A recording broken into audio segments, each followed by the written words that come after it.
The pandemic disrupted the education sector like no other. 2 years later, students, educators, and parents, everyone who interacts with the K-12 education system is still trying to catch up. To combat the learning loss experienced by students, the federal government is providing billions of dollars in relief funds to school districts across the country. Today's summit's going to take a look at how these funds are being used to advance education. This is an opportunity for our country.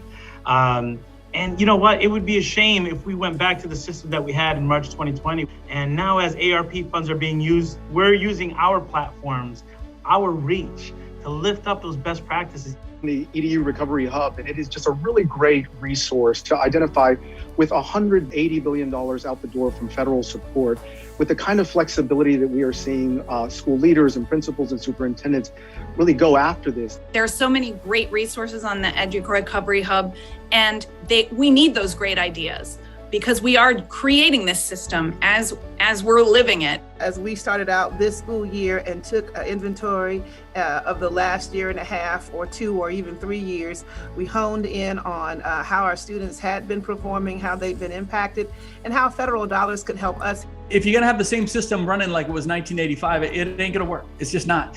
So, in some ways there was an opportunity with COVID, with the federal money coming in, to really be creative and innovative. We got partnerships between community colleges and school districts where their kids are getting skills and associate's degrees while they're in high school. We got a partnership with immigrant and refugee centers for English language learners. We got extended days.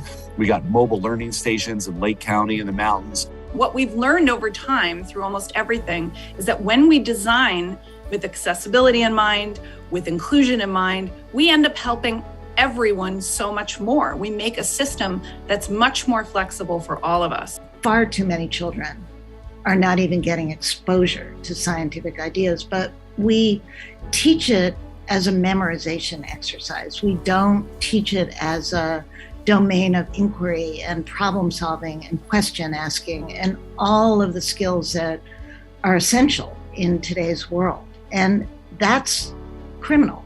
One of the biggest things is we've got to set a goal for where we want to be over the next 10, 20 years. The workforce is changing. We're predicting in the South that if we don't do a better job of science education, STEM education, we may see 18 million unemployable adults by 2030 because they don't have the technical skills to be involved in a workforce that is so reliant on scientific thinking. There are STEM deserts around the country that we need to address. And that's something that we're trying to do at the National Math and Science Initiative, is to raise the level of high quality STEM education and insert that into our traditional educational systems. One thing I really focus my teaching on is allowing students to advocate and empower their voices to make a change for what's happening, what they see right now. Because when students are able to have that empowerment right now, then they're better prepared for the future.